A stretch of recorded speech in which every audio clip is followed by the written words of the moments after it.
Bismillahirrahmanirrahim. Assalamu alaikum class. This is Dr. Rahat Batul, Assistant Professor of Physics, Government Murray Graduate College, Salcode, your instructor for Electromagnetic Theory 2. उम्मीद है आप सब लोग खैरियत से होंगे और अपना जो वक्त है वो सही से इस्तेमाल कर रहे होंगे एंड आपने जो प्रीवियस लेक्चर जो लास्ट हमने पढ़ा magnetic fields in presence of matter उसको अच्छे से देखा होगा।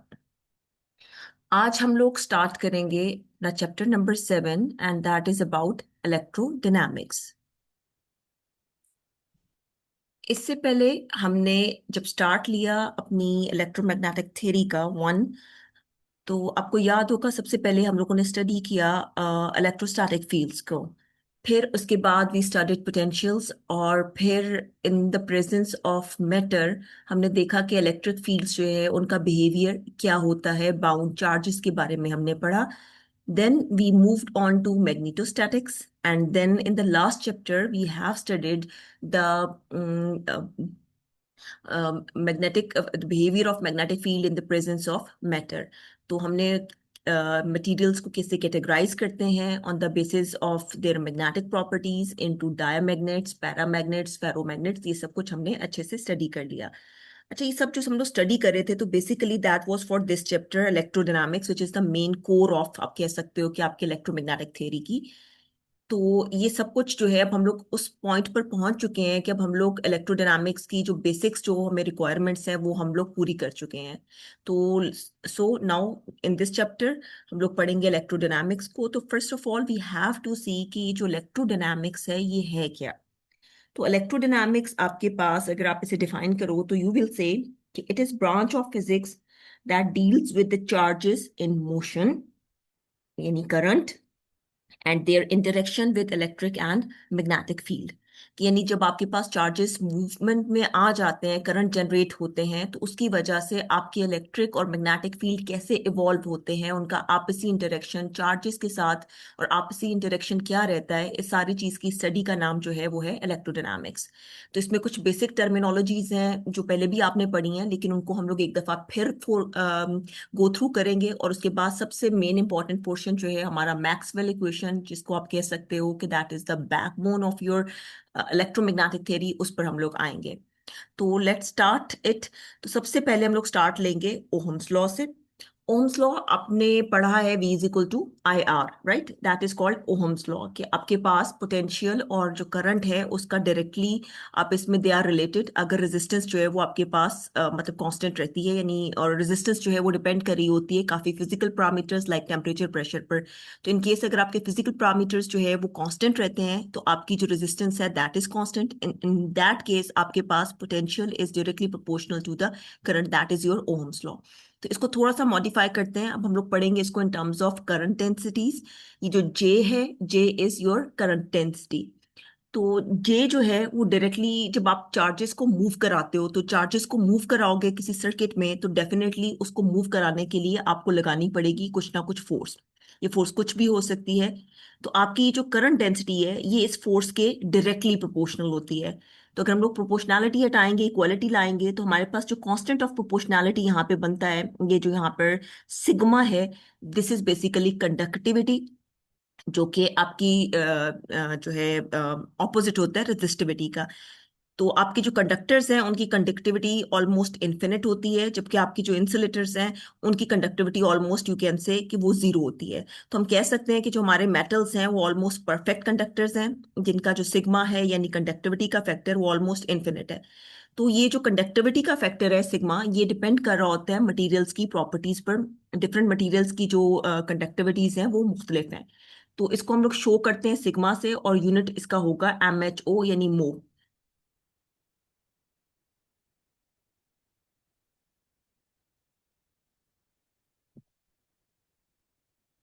अच्छा,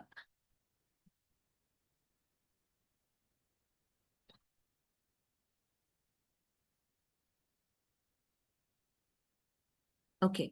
अब जैसे पहले भी बात हुई हमारी कि हम लोगों ने बात की कि हमारे पास जो है इन प्रिंसिपल ये जो फोर्स है जिस पर करंट डेंसिटी डायरेक्टली प्रोपोर्शनल है, ये जो चार्जेस को मूव कराती है, it could be anything, it could be like chemical हो सकता है इसका जो नेचर है, इट कुड बी ग्रेविटेशनल, कुछ भी हो सकता है। लेकिन हमारे केस में चूंकि हम लोग चार्जेस की मोशन की बात कर रहे हैं, तो हमारे पास ये जो फोर्स है ये बेसिकली होगी इलेक्ट्रोमैग्नेटिक फोर्स।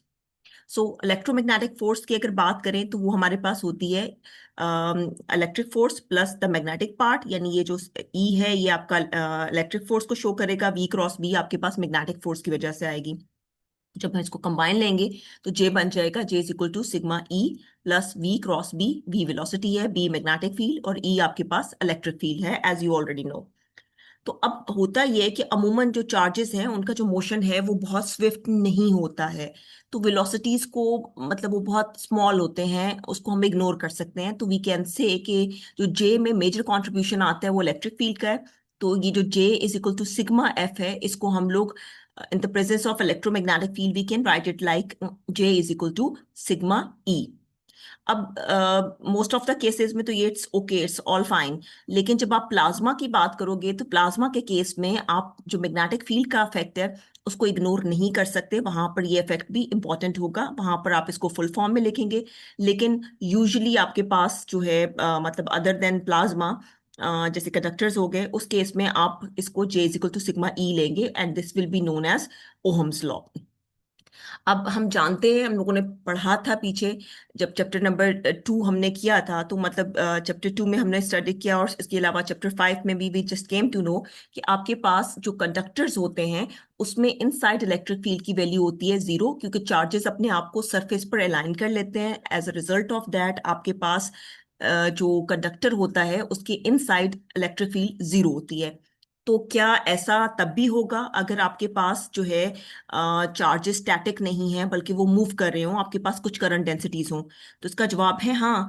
आपके पास जो परफेक्ट कंडक्टर्स होते हैं, परफेक्ट कंडक्टर्स के केस में आपके पास तब भी इलेक्ट्रिक फील्ड जो है वो इनसाइड द कंडक्टर क्या होगी, जीरो। क्योंकि आपके पास जो परफेक्ट कंडक्टर्स हैं यानी कि जैसे मेटल्स वगैरह हो गए, उनका सिग्मा क्या होता है, infinite. Anything one divided by infinity that is going to be zero. तो यस वी कैन से कि in case of perfect conductors जैसे कि आपके मेटल्स हैं, उस केस में स्टैटिक चार्जेस के केस में भी आपके पास इलेक्ट्रिक फील्ड जो है वो इनसाइड जीरो होता है। और आपके पास अगर करंट्स जनरेट हो रहे हैं तो उस केस में भी आपके पास कंडक्टर के इनसाइड जो है वो इलेक्ट्रिक फील्ड की वैल्यू क्या होगी, जीरो होगी। ठीक है। अच्छा, यहाँ पर जो है आप देख सकते हो कि डिफरेंट मटेरियल्स का उन्होंने जिक्र किया है। कुछ कंडक्टर्स हैं, कुछ सेमीकंडक्टर्स हैं, और उनके कॉरेस्पॉन्डिंग उनकी रेजिस्टिविटी वैल्यू क्या है वो आपके सामने यहाँ पर मौजूद है। आप देख सकते हो कि कंडक्टर्स की रेजिस्टिविटी बहुत स्मॉल होती है, जबकि आपके पास जो सेमीकंडक्टर्स हैं उनकी रेजिस्टिविटी ज्यादा है, और जो इंसुलेटर्स हैं उनकी रेजिस्टिविटी सबसे ज्यादा है। तो बिल्कुल इसी तरह से होगा कि कंडक्टिविटी भी जो है वो आपके पास फिर सबसे ज्यादा किसकी होगी, कंडक्टर्स की। और सबसे कम जो है कंडक्टिविटी वो किसकी हो जाएगी, इंसुलेटर्स की। अच्छा, नाउ लेट्स मूव टू और example 1 which is related with this Ohm's law. इसको प्रैक्टिस करेंगे। अच्छा, ये एग्जांपल्स यहाँ पे बहुत इंपॉर्टेंट है, because if you have seen the past papers of university of Gujarat तो you will come to know कि यहाँ पर अब एग्जांपल्स भी देंगे, तो एग्जांपल्स को आप लोगों ने सीरियसली लेना है, ये जो न्यूमेरिकल प्रॉब्लम्स होंगे। अच्छा, अब एग्जांपल 7.1 व्हाट इट सेज कि a cylindrical resistor of cross sectional area A and length L is made from material with conductivity sigma. ये जो आपके पास एक डायग्राम है, यू कैन सी कि एक सिलेंड्रिकल सी डायग्राम दी हुई है। अच्छा, इसमें क्रॉस सेक्शनल एरिया यूनिफॉर्म नहीं है, यू कैन सी कि थ्रू आउट ये जो है ये सिलेंडर, उसमें डिफरेंट जगहों पर क्रॉस सेक्शनल एरिया की वैल्यू जो है वो मुख्तलिफ हो रही है। अच्छा, अब इसका जो लेंथ है टोटल इसका वो एल है आपके सामने। ये इसकी एक्सिस है जो जी के लॉन्ग है, और ये इलेक्ट्रिक फील्ड का डायरेक्शन है। वो कह रहे हैं कि आपके पास ये जो मटेरियल है वो इसकी जो कंडक्टिविटी है वो सिग्मा है। और what we are supposed to do is कि if we stipulate that the potential is constant over each end, potential जो है वो constant है, तो what is the potential difference between the ends V when current flows, और what current flows? तो यानी कि आपके पास यहाँ पर जो है वो आपने मालूम करना है कि आपके पास इस सिचुएशन में, जबकि आपके पास एक सिलेंडर है जिसका क्रॉस सेक्शनल एरिया यूनिफॉर्म नहीं है, इसका लेंथ एल है, इलेक्ट्रिक फील्ड की डायरेक्शन दी हुई है, और इस ये जो है इसका जो कंडक्टिविटी है वो है सिग्मा। आपने इस केस में ये फाइंड करना है कि आपके पास इसके अंदर से कितना करंट जो है वो फ्लो कर रहा है। तो लेट्स सॉल्व इट।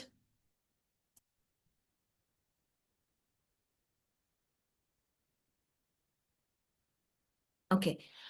अच्छा, अब ये देखिए, चूंकि आपके पास आपका जो है जे की जो वैल्यू है वो होती है, हमने ये इक्वेशन जो है वो देखी थी चैप्टर नंबर 5 में, कि जे जो है वो that is equal to D I over D A पर, यानी जो करंट फ्लो कर रही है और जो एरिया इसके बिल्कुल परपेंडिकुलर आएगा। तो इसको अगर हम लोग देखें, हमने आई फाइंड करना है, तो आई की वैल्यू क्या हो जाएगी, जे इंटू ए। जे करंट डेंसिटी है, ए जो है वो क्रॉस सेक्शनल एरिया है। अब जे, अभी थोड़ी देर पहले भी हमने ओहम्स लॉ देखा है कंडक्टर्स के केस में कि क्या वैल्यू होती है, J is equal to sigma E. ये हमारे पास ओहम्स लॉ है। तो ये वैल्यू यहाँ पे मैंने जे की जगह पे इंसर्ट कर दी है। तो जैसे ही हम लोग वैल्यू इंसर्ट करेंगे तो आई बन जाएगा सिग्मा ई ए। अब यहाँ पर जो है ई जो है वो इलेक्ट्रिक फील्ड है, and we know that electric field is equal to minus partial V over partial R, यानी पोटेंशियल के साथ उसका ये रिलेशन है। ठीक है, तो ये वैल्यू हमने इंसर्ट कर दी। हमने उसको लिख दिया v बाय एल, डिपेंडिंग के जो हमारे पास यहाँ पर जो सिचुएशन है उसके अकॉर्डिंग। तो I की वैल्यू बन गई sigma v over L into A. Sigma is your conductivity, v is the applied potential which is across the ends of this conducting cylinder. L is the length of this cylinder, whereas A is the non-uniform cross-sectional area. So that's the value of current I. I hope it is clear for everyone. If not, तो you can you can ask me in the comments, or you can also inbox me on WhatsApp in our WhatsApp group.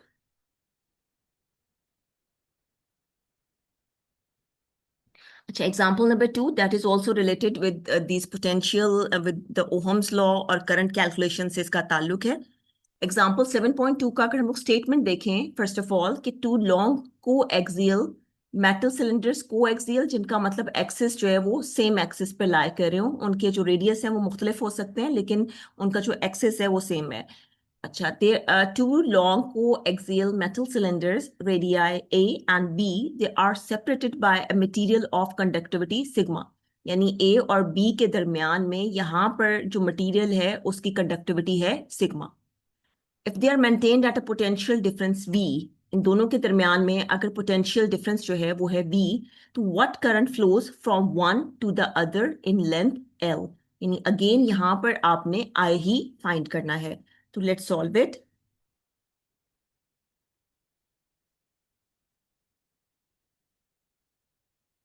अच्छा, इस diagram को मैंने एक दफा फिर draw करके दे दिया। आई मतलब आई हैव ट्राइड कि आपको जरा ज्यादा ऑब्वियस हो जाए। आप देखो कि यहाँ पर मैंने ना कुछ जो है सिलेंडर, कोएक्सियल सिलेंडर्स जो है वो दोबारा से ड्रॉ किए हैं। आपके पास ये जो कॉमन पॉइंट है ये जी एक्सिस है आपकी, यहाँ पर it should be like Z axis है ये आपकी।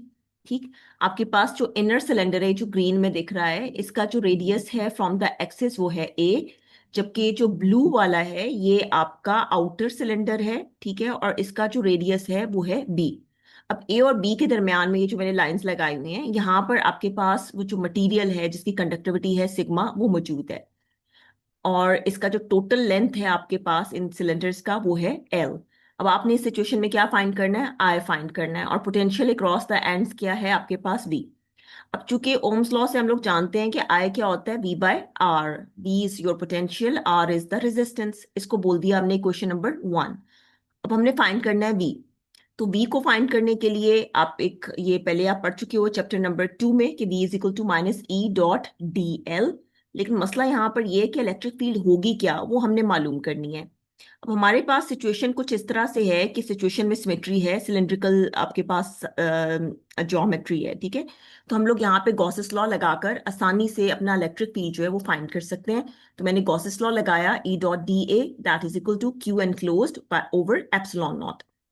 अब गॉसेस लॉ लगाना है तो डेफिनेटली हमें गॉसियन सरफेस लेना पड़ेगा, क्योंकि हमें करंट जो है वो फाइंड करना है कि क्या करंट है इन दोनों जो फ्लो करेगा सिलेंडर्स ए और बी के दरमियान में। तो दैट्स वाई हमारा जो मतलब एरिया ऑफ इंटरेस्ट है, जो सरफेस मुझे लेना है वो मुझे कहाँ लेना होगा, ए और बी के दरमियान में। तो इसको मैंने ऑरेंज कलर में ड्रॉ किया है। ये मेरा गॉसियन सरफेस है जो कि सिलेंडर की फॉर्म में है, और इस गॉसियन सरफेस का जो मैंने रेडियस लिया वो मैंने लिया है एस फ्रॉम दिस एक्सिस। ठीक, अच्छा, अब मैंने इसके ऊपर गॉसेस लॉ लगा दिया। ई जो है वो चूंकि यूनिफॉर्म है दैट्स वाई वो बाहर आ जाएगी, और डी ए जो है वो मेरे पास हो जाएगा 2 पाई एस एल।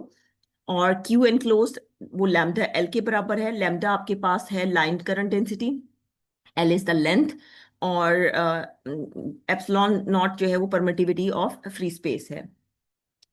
तो ई जो है कुछ कटिंग्स हो जाएंगी, लेंथ कट जाते हैं, और आपके पास इलेक्ट्रिक फील्ड की जो नेट वैल्यू आ जाती है वो आ जाती है lambda over 2 pi S epsilon not, और डायरेक्शन इसका होगा एस यानी कि रेडियस के लॉन्ग। तो इसको मैंने बोल दिया अपनी इक्वेशन नंबर 3।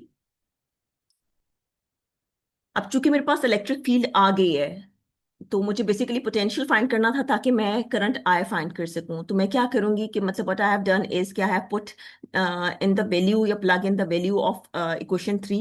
ई की जो वैल्यू आई इसको मैंने इक्वेशन नंबर 2 में प्लग इन कर दिया है।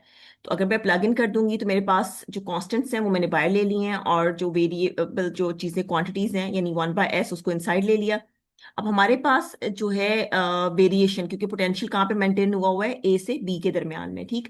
तो मेरे पास जो लिमिट स्टार्ट होते हैं वो है ए से बी तक के।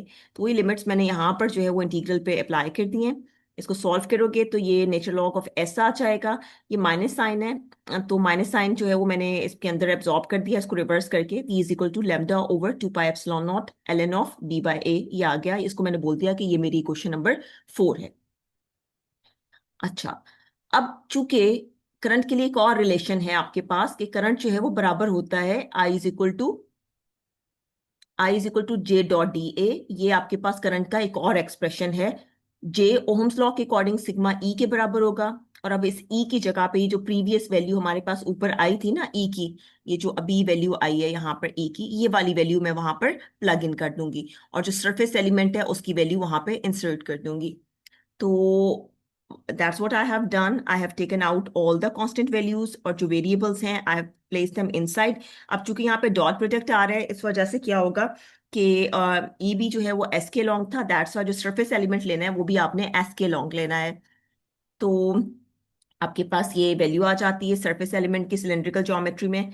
जो चीज़ें कटिंग होती हैं वो कट हो गई, और डी फाई जो है वो रन कर रहा है 0 से 2 पाई पर, इस वजह से 2 पाई आ गया, और डीसी की जो लिमिट्स हैं वो 0 से L हैं। तो आपके पास ओवरऑल सॉल्व करने के बाद ऐसी सिचुएशन बन जाती है। अब जो चीज़ें कट हो रही हैं वो कट हो गई, और हमारे पास ये करंट की वैल्यू आ गई sigma lambda L over epsilon not. इसको मैंने बोल दिया क्वेश्चन नंबर 5। अब चूंकि मुझे आई फाइंड करना है और अभी तक हमने आर फाइंड नहीं किया, because Ohm's law is equal to I is equal to V by R, तो I will be needing R first, फिर हम लोग इक्वेशन 1 में पुट कर देंगे वैल्यू, और we will be having our answer.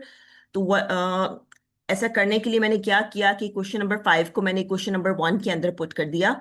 Equation 5 और 4 इसको देख लीजिए कि क्वेश्चन 5 तो आपके सामने है, 4 इक्वेशन ये थी। आपकी फर्स्ट इक्वेशन जो है वो I is equal to V by R है, ठीक है। तो यहाँ पे इस इक्वेशन में मैंने v की वैल्यू डाल दी, और i की जो वैल्यू जे डॉट डी ए वाले इक्वेशन को सॉल्व कर कर आ रही है वो मैंने वैल्यू यहाँ पर इंसर्ट कर दी है। यानी क्वेश्चन नंबर 5 और 4 को मैंने क्वेश्चन नंबर 1 में प्लग इन कर दिया, वहां से मेरे पास इस रेजिस्टेंस की वैल्यू आ जाएगी। और आप देख रहे हो यहाँ पर कि जो रेजिस्टेंस है वो प्योरली डिपेंड कर रही है दो फैक्टर्स पर। एक तो कंडक्टिविटी क्या है मीडियम की, उस पर इन्वर्सली प्रोपोर्शनल है, और ओवरऑल बाकी जितने भी फैक्टर्स हैं यू कैन सी कि ये ज्योमेट्रिकल फैक्टर हैं जो भी आपको गिवन होंगे, क्योंकि बी ए जो है ये आपके पास रेडियस साइज है, 2 पाई कांस्टेंट है, और एल बी जो है वो ज्योमेट्री पे डिपेंड करेगा कि आपके जो सिलेंडर्स हैं उनका लेंथ कितना है। तो वी कैन से कि R depends on two factors sigma and geometry. तो इक्वेशन 6 में आर की वैल्यू आ गई है। अब इसको इक्वेशन नंबर 1 जो कि ओहम्स लॉ था, v is equal to I R, वहां पे हम इसको प्लग इन कर देंगे, and as a result I will be having the final value of current which is I is equal to 2 pi sigma L over ln b of A into the voltage। ये मेरी final value है।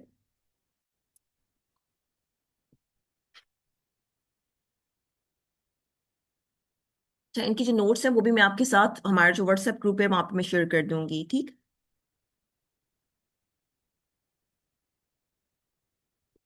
अच्छा, यहाँ पे अभी एक interesting चीज है कि अगर हमारे पास करंट जो है वो स्टेडी है, ठीक है, और हमारे पास जो कंडक्टिविटी है वो यूनिफॉर्म है, तो उस केस में हमारे पास क्या होगा कि हमारे पास ये सिचुएशन बनती है कि उस केस में डेल्टा ई जो है, I just want to show it, let me show it to you.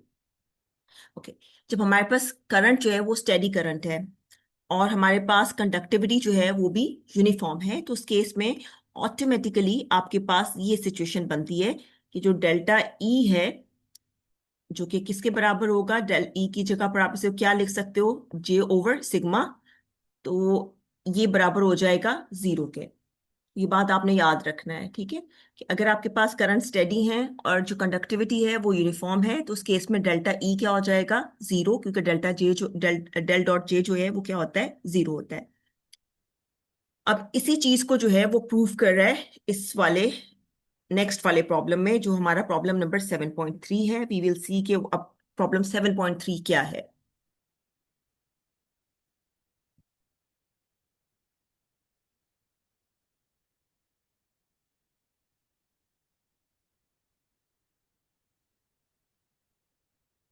Okay, 7.3 में बेसिकली हमने यही जो है वो चीज प्रूव करनी है कि हमारे पास डेल डॉट ई जो है, अगर हमारे पास स्टेडी करंट्स हैं, यूनिफॉर्म कंडक्टिविटी है, तो उस केस में हमारे पास डेल्टा ई जो है वो जीरो रहेगा। तो इसको स्टार्ट लेते हैं हम लोग।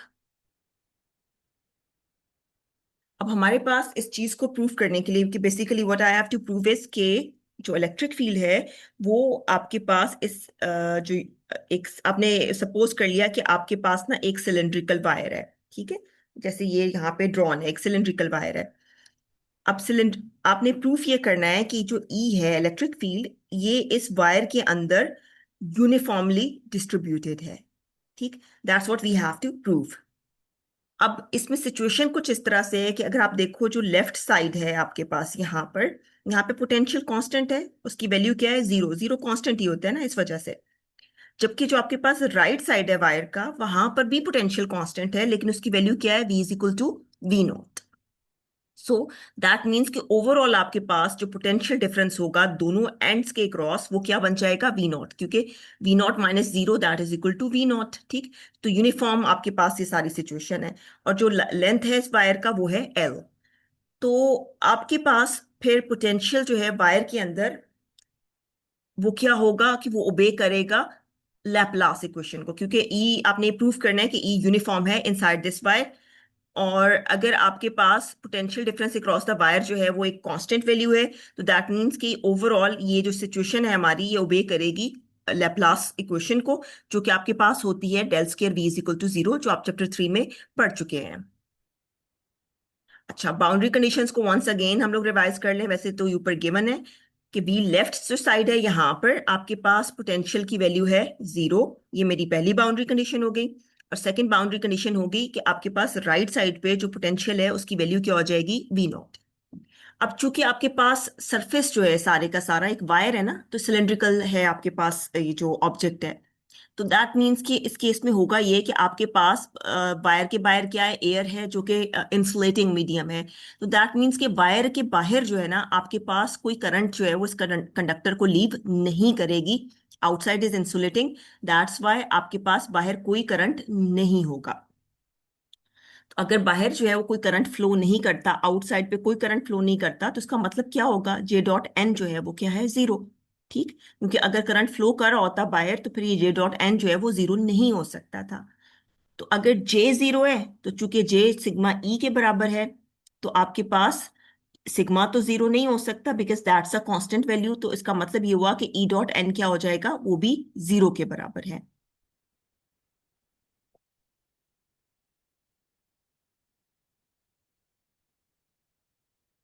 I hope it's clear. तो अगर जे डॉट एन जीरो है, तो दैट मीन्स कि ई डॉट एन भी जीरो होगा, because J and E they are related with each other. अच्छा, वी ऑलरेडी नो दैट कि पोटेंशियल और इलेक्ट्रिक फील्ड भी आपस में रिलेटेड हैं। ई बराबर होता है माइनस डेल वी के, यानी पोटेंशियल ग्रेडियंट के बराबर होता है विद अ नेगेटिव साइन। तो दैट मीन्स कि अगर आपके पास ई डॉट एन जीरो है, ई की जगह पे मैं इसे लिख सकती हूँ partial V by partial n, that is also equal to zero. यानी कि आपके पास परपेंडिकुलर टू द सरफेस कोई पोटेंशियल चेंज नहीं है, क्योंकि कोई करंट बाहर की तरफ फ्लो नहीं कर रहा। तो हमने बाउंड्री कंडीशंस अपने डिफाइन कर दिए। अब चूंकि हमने ये जो अब सारा सिचुएशन है, लेप्लास इक्वेशन यहाँ पे फॉलो होती है, तो लेप्लास इक्वेशन के लिए आपको पता है कि आपके पास आपने एक यूनिक सोल्यूशन जो है वो डिटरमिन करना होता है। और सोल्यूशन ऐसा होना चाहिए कि वो आपकी गिवन बाउंड्री कंडीशन जो है उनको सेटिस्फाई करे। और साथ ही साथ वो लेप्लास इक्वेशन को भी सेटिस्फाई करे। तो लेप्लास इक्वेशन क्या है, del square v is equal to 0 है आपके पास। और बाउंड्री कंडीशंस हम लोग ऑलरेडी डिस्कस कर चुके हैं कि एक साइड पर, लेफ्ट साइड पर पोटेंशियल 0 है और राइट साइड पे पोटेंशियल की वैल्यू v नॉट है। तो so we have to guess a unique solution जो इन बाउंड्री कंडीशंस को भी फॉलो करे और जो लेप्लास इक्वेशन को भी सेटिस्फाई करे। तो इसलिए जो सोल्यूशन हमने सपोज किया, बिकॉज हम लोग सपोज ही कर सकते हैं ना, मतलब वी आर नॉट श्योर, बस अगर एक सोल्यूशन हम सपोज करेंगे और अगर वो इन कंडीशंस को जस्टिफाई कर लेता है तो दैट मीन्स कि वो सोल्यूशन हमारा करेक्ट है, वरना फिर हमें किसी और सोल्यूशन की तरफ जाना पड़ेगा। तो हमने जो सोल्यूशन लिया वो सोल्यूशन ये है कि v जो कि फंक्शन है z का, क्योंकि एक्सिस के लॉन्ग है आपके पास, तो ये बराबर है v not over l into z के, जहां पे z आपकी कौन सी है, वो कोऑर्डिनेट्स है जो आप वायर के लॉन्ग ले रहे हो। ठीक, तो ये सोल्यूशन जो है वो मैंने सपोज कर लिया है। अब मैं इस सोल्यूशन के ऊपर बाउंड्री कंडीशंस चेक करूंगी कि आया मेरी बाउंड्री कंडीशंस जो है वो फॉलो हो रही हैं कि नहीं हो रही हैं।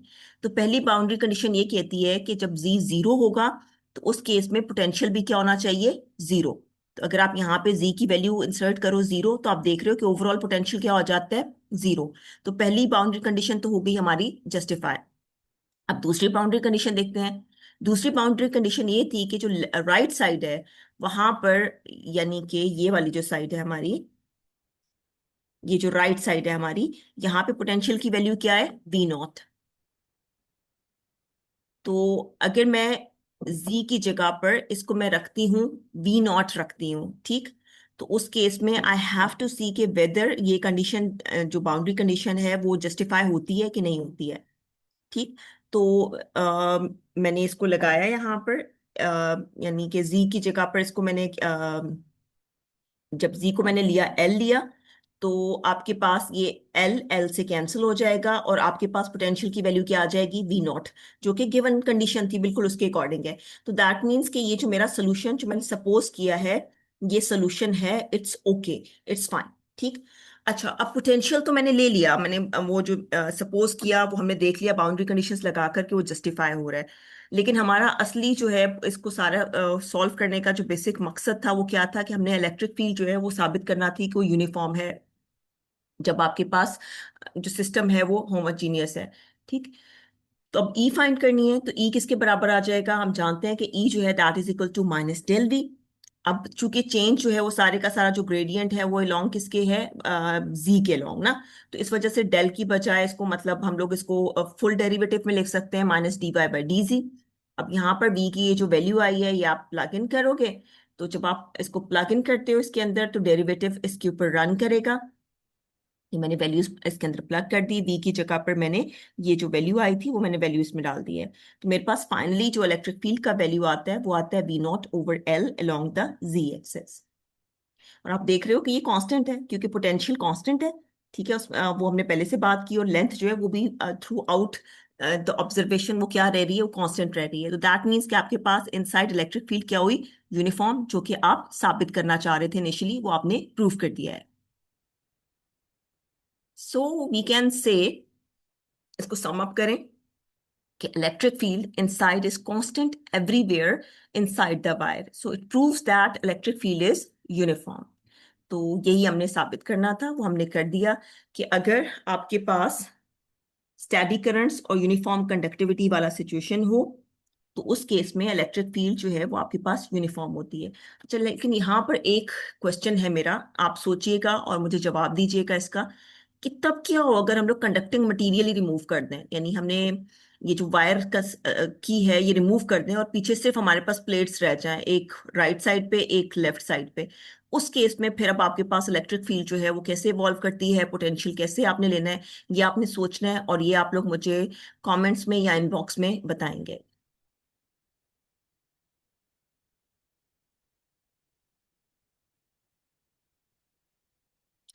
अच्छा, अब हम लोग इस पॉइंट तक पहुंच चुके हैं कि हमने ओहम्स लॉ को डिस्कस कर लिया कि आपके पास जो कंडक्टिंग मटेरियल्स हैं उसमें ओहम्स लॉ होता है J is equal to sigma E. J is your current density, sigma is conductivity and E is your electric field. ठीक, तो और ये बात भी हमने देखी कि जब अगर हमने चार्जेस को मूव कराना है तो कुछ ना कुछ फोर्स जो है वो हमें लगानी पड़ेगी। ठीक, तो कांस्टेंट फोर्स हो सकती है। अब यहाँ पे एक क्वेश्चन बनता है, एक पैराडॉक्स है जो आपकी बुक में भी डिस्कस हुआ है, कि if the electric field is applied to exert a constant force on electrons, then why don't they accelerate as per Newton's second law of motion? And how Ohm's law is valid for constant electric field? कि आपने अगर current जो है वो current आपका produce हो रहा है, वो किसी फोर्स लगाने की वजह से डेफिनेटली प्रोड्यूस होता है। तो लेट्स सपोज वो कांस्टेंट फोर्स है, आपके पास कोई कांस्टेंट फील्ड है जिसकी वजह से आपके जो चार्जेस है वो मूव कर रहे हैं। तो अगर आपके पास फोर्स लग रही है तो definitely with passage of time आपके इलेक्ट्रॉन्स को एक्सेलरेट करना चाहिए, ठीक है ना, एक्सेलरेशन होनी चाहिए। और अगर वो एक्सेलरेशन होती है तो उस केस में फिर ओहम्स लॉ जो है वो कैसे वैलिड रहता है? बिकॉज ओहम्स लॉ की तो ये कंडीशन है ना कि वी जो है वो प्रोपोर्शनल है आई के। तो लाइक हाउ कम कि वो जो है वो यहाँ पर जो है वो वैलिड रहे, ये चीज जो है ना, दैट्स अ क्वेश्चन। और देखेंगे कि इसको हम लोग अब कैसे जो है वो सॉल्व करते हैं। अच्छा, इसको सॉल्व करने से पहले हमें देखना पड़ेगा, एक दफा देखते हैं न्यूटन्स जो पॉइंट ऑफ व्यू है उसको रिवाइज करते हैं। हम देखते हैं कि ओहम्स लॉ जो है वो क्या, इसको एक दफा फिर गो थ्रू करते हैं। और फिर हम लोग देखेंगे कि क्या पॉसिबल सॉल्यूशंस हो सकते हैं इस प्रॉब्लम को सॉल्व करने के लिए। तो एज यू कैन सी यहाँ पर आपको दिख रहा है न्यूटन्स पॉइंट ऑफ व्यू क्या होता है कि फोर्स जो है वो डायरेक्टली प्रोपोर्शनल है एक्सेलरेशन के। और ये जो मास है ये कांस्टेंट ऑफ प्रोपोर्शनैलिटी के तौर पर आ जाएगा। ये Newton's second law of motion आपके सामने है। तो इस वजह से क्या हो जाएगा, A is equal to F over M. And as you can see के ए बराबर आता है, अगर फोर्स की जगह यहाँ पे इलेक्ट्रोस्टैटिक फोर्स है तो उसकी वैल्यू होती है Q into E. Q is charge, E is electric field और ये मास एम। तो यहाँ पे क्लियरली देखने से पता चल रहा है कि जो एक्सेलरेशन है वो इलेक्ट्रिक फील्ड के डायरेक्टली प्रोपोर्शनल है। अगर इलेक्ट्रिक फील्ड लग रही है, फील्ड इज देयर, तो आपके इलेक्ट्रॉन्स को एक्सेलरेट करना चाहिए। ठीक हो गया। अब हम लोग जरा देख लेते हैं ओम्स लॉ को वंस अगेन। ओम्स लॉ बड़ा सिंपल सा है, V is equal to I R. यानी कि आपके पास कांस्टेंट इलेक्ट्रिक फील्ड प्रोड्यूस करती है कांस्टेंट करंट, ठीक। तो आपके पास उसकी वजह से होगी कांस्टेंट वेलोसिटी। अब इस डायलेमा को, इस प्रॉब्लम को कैसे हम लोग रिजॉल्व करें कि कैसे जो है, अगर कांस्टेंट इलेक्ट्रिक आपके पास वहां पर फोर्स है लग रही है तो आपके चार्जेस एक्सेलरेट क्यों नहीं कर रहे, क्यों ओहम्स लॉ जो है वो वैलिड रहता है, वो इनवैलिड क्यों नहीं होता? तो उसके लिए हम लोग लेते हैं दो अप्रोचेस। पहली जो है वो पहले हम लोग देखेंगे सिंपल अप्रोच, लेकिन मैं पहले बता दूं कि ये आपके पास इनकरेक्ट अप्रोच है, that is based on your average velocity. तो हम लोग स्टार्ट ऐसे लेते हैं कि जैसे इसको इस तरह से लेते हैं कि जैसे देखो ना कि आपके पास आप मूव करते हैं, लाइक एक गाड़ी में हैं आप, और गाड़ी में आप मूव करते हैं। तो आपके पास सड़कें जो है वो आड़ी तिरछी हैं। तो जैसे ही गाड़ी स्टार्ट होती है तो डेफिनेटली एक्सेलरेशन तो होता है, लेकिन जहां पर आपके पास वो लाइट्स आ गई, आपको रुकना पड़ेगा या टर्न लेना पड़ेगा, डेफिनेटली वहां पे आपकी वेलोसिटी में जो है वो चेंज आएगा, वेलोसिटी कम भी होगी। तो ओवरऑल आपके पास सिचुएशन जो है वो एवरेज जो है वो कांस्टेंट सी बन जाती है। तो इसी चीज को माइंड में रखते हुए हम लोग इलेक्ट्रॉन्स की सेंस में भी बात करते हैं कि इलेक्ट्रॉन्स जो है वो रेस्ट पर नहीं है, they are always moving, they will be having certain velocities. तो उसको सॉल्व करने के लिए और वो क्लाइड भी करेंगे आपस में, इनका जो रैंडम कोलिजन्स भी होंगे। तो अगर आपका एक इलेक्ट्रॉन जो है वो स्टार्ट करता है फ्रॉम द रेस्ट, यानी उसकी इनिशियल वेलोसिटी जो है वो जीरो है, तो इसमें अगर हम लोग लगाते हैं equation of motion s is equal to v i t plus half a t square, तो वी आई का फैक्टर हो गया आपके पास जीरो। एस जो है हमारे पास इस केस में, इलेक्ट्रॉन्स के केस में, जब वो मूव कर रहे होंगे तो एस की जगह ले लेगा लैम्डा। और आपके पास ये फैक्टर जीरो हो जाएगा, तो सिंपली ये बराबर आ जाएगा lambda is equal to half a t square के। अब टी जो है वो मीन टाइम है दो कोलिजन्स के दरमियान का, तो टी जो है वो आपके पास बराबर आ जाएगा under the root two lambda over A, अगर आप इसको सॉल्व करोगे। अच्छा, अब आती है एवरेज वेलोसिटी की बात। तो एवरेज वेलोसिटी की वैल्यू क्या बनती है अगर इक्वेशंस ऑफ मोशन को सॉल्व करो? V average is equal to half a t. अब इसमें टी की जगह पर मैंने इसकी जो वैल्यू आई हुई है वो मैंने यहाँ पर प्लग इन कर दी है। इसको थोड़ा सा मैथमेटिकली सॉल्व करोगे, रीअरेंज करोगे, तो मेरे पास वी एवरेज जो है वो बन जाएगी under the root lambda a over two. अब ये जो है आपके पास, चूंकि एक्सेलरेशन जो है वो इलेक्ट्रिक फील्ड के बराबर है, मतलब ये न्यूटन का जो आपने पीछे एजम्पशन पढ़ा ना यहाँ पर, let me show you this again, यहाँ पर कि acceleration is directly proportional to the electric field.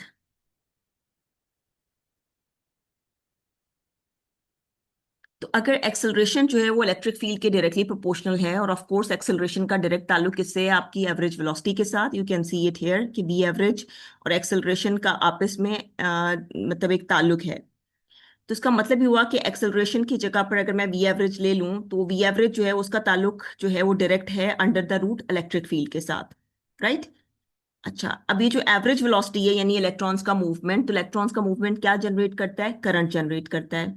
और इलेक्ट्रिक फील्ड जो है वो पोटेंशियल के साथ रिलेटेड है by this equation, is equal to minus delta V over delta R.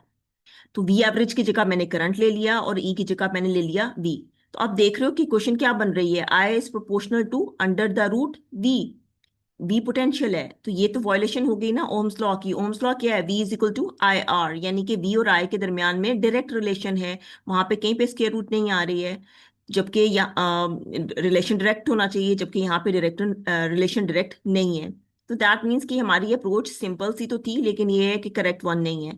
तो what should we be doing के जो है आपके पास एक रिकंसिलिएशन हो जाए न्यूटन्स लॉ और Ohm's law, because we know कि both are valid, equally valid. तो इसको देखने के लिए फिर हम लोग क्या करेंगे कि हम लोग इसको थर्मल वेलोसिटी मॉडल जो है वो इसका वो कंसिडर करते हैं कि आपके जो इलेक्ट्रॉन्स हैं वो रेस्ट पर नहीं होते ना। Electrons always they are moving, तो they do have thermal velocities. उनकी थर्मल वेलोसिटीज काफी हाई होती हैं और हर वक्त वो they are moving with these thermal velocities. They are showing a random मतलब मूवमेंट, और डिफरेंट डायरेक्शंस में उनका मूवमेंट होता है, यू कैन सी। तो इलेक्ट्रिक फील्ड जो है वो थोड़ा सा जस्ट उसके अंदर ओवरऑल इफेक्ट में एड ऑन करता है। मेन जो आपके पास कंट्रीब्यूशन आती है वो किसकी आती है? थर्मल वेलोसिटीज की आती है। So thermal velocity is the deciding factor, not E exactly. So इस चीज को माइंड में रखते हुए इन इक्वेशंस को दोबारा से रिविजिट करते हैं। आपके पास एस होता है वीटी के बराबर। यहाँ पे इस सिचुएशन में एस की जगह पर ले लेगा लैम्डा, और वी जो है वो आपके पास कोई आम वेलोसिटी नहीं बल्कि थर्मल वेलोसिटी है, and T is your time between two consecutive collisions. अब टी किसके बराबर आ जाएगा? लैम्डा ओवर वी थर्मल के। अब सिंस वी एवरेज जो है वो आपके पास बराबर होती है हाफ ए टी के, ठीक? तो इस टी की जगह पर ये जो टी की वैल्यू आपके पास वी थर्मल वेलोसिटी के टर्म्स में आई है, ये हमने प्लग इन कर दी। अब जैसे ही हमने एवरेज वेलोसिटी की वैल्यू डाली इसके अंदर, तो मेरे पास ये क्वेश्चन बन जाती है। अब इसमें एक्सेलरेशन आ रही है, और एक्सेलरेशन को पीछे हमने न्यूटन्स लॉ के अकॉर्डिंग देखा कि ए जो है वो बराबर होता है क्यू ई ओवर एम के। तो ए की जगह मैंने उसकी ये वैल्यू इसके अंदर डाल दी है। इसको थोड़ा सा रीअरेंज कर लिया है, जो कॉन्स्टेंट्स हैं उनको मैंने ब्रैकेट में ले लिया है, और बाहर आ गई आपकी इलेक्ट्रिक फील्ड। तो ओवरऑल अगर आप यहाँ पर इसको देखो जरा, ये जो आपके पास ये थर्मल वेलोसिटीज को लेकर जो इक्वेशन बन रही है, तो आप देख रहे हो कि वी एवरेज इज, क्योंकि ये वाला जो फैक्टर है ये कांस्टेंट है, तो आपके पास एवरेज वेलोसिटी जो है वो डायरेक्टली प्रोपोर्शनल किसके आ रही है? इलेक्ट्रिक फील्ड के। और वी एवरेज मतलब कि करंट, और इलेक्ट्रिक फील्ड मतलब पोटेंशियल। तो दैट मीन्स कि करंट जो है वो डायरेक्टली किसके प्रोपोर्शनल आती है? वोल्टेज के। तो दैट मीन्स कि यहाँ पर अब वो जो पैराडॉक्स था वो हमारा सॉल्व हो जाता है, ओहम लॉ जो है वो ओबे हो रहा है। तो दैट मीन्स कि हम लोग अगर वेलोसिटीज को in terms of thermal velocity लेते हैं, तो दैट्स द करेक्ट अप्रोच।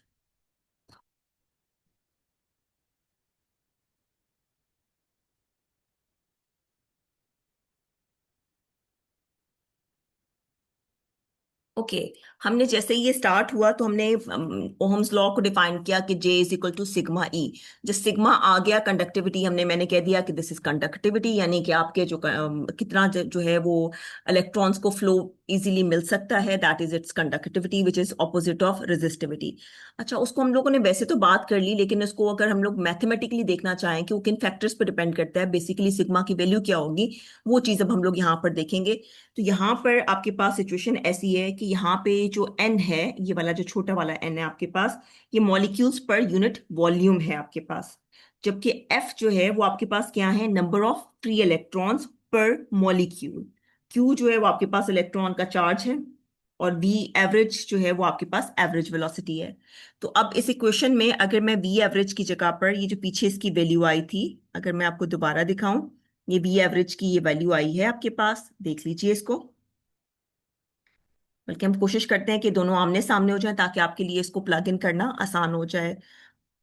अच्छा जी, अब हमने क्या किया है कि n f q as it is रहने दिया, लेकिन जो वी एवरेज है उसकी जगह पर ये जो वैल्यू आई है वो वैल्यू मैंने यहाँ पर प्लग इन कर दी है, और फिर आगे इन वैल्यूज को जस्ट मैंने रीअरेंज कर दिया, and that's what I am having in the end. यानी कि जो जे है वो बराबर होता है NF Q² lambda over 2m V thermal into the electric field.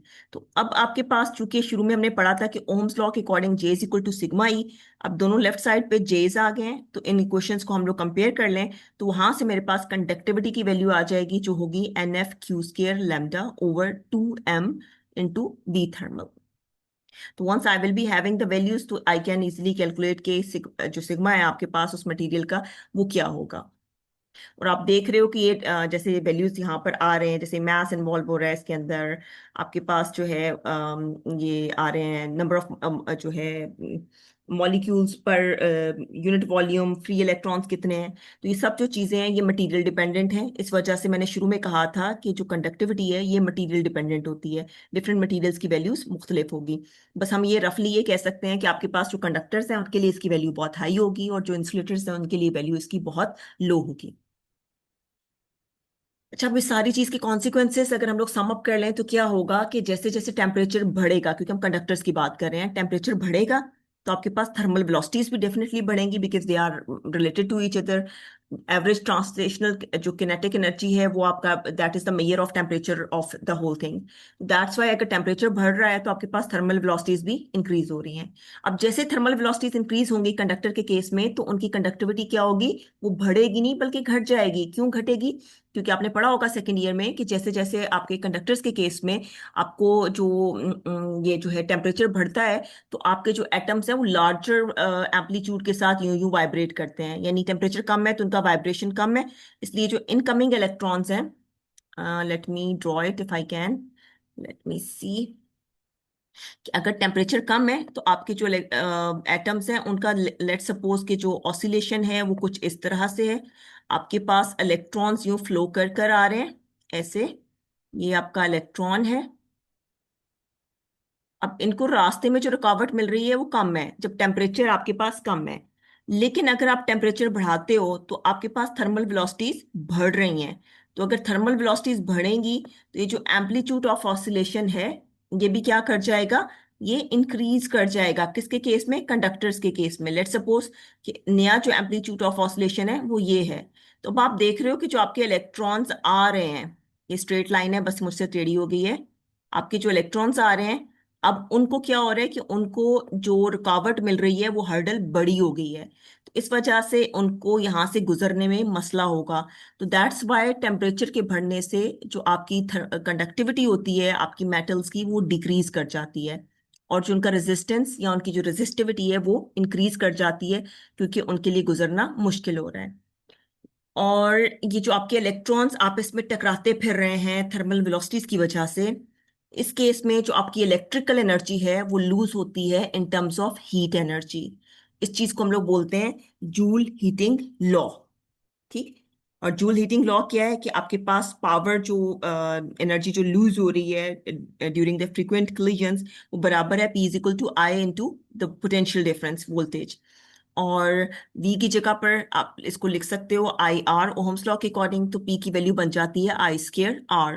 तो that is the energy loss during frequent collisions as heat. This is known as Joule heating law. तो आज हम लोग अपना जो लेक्चर है वो यहीं पर इसको एंड करेंगे।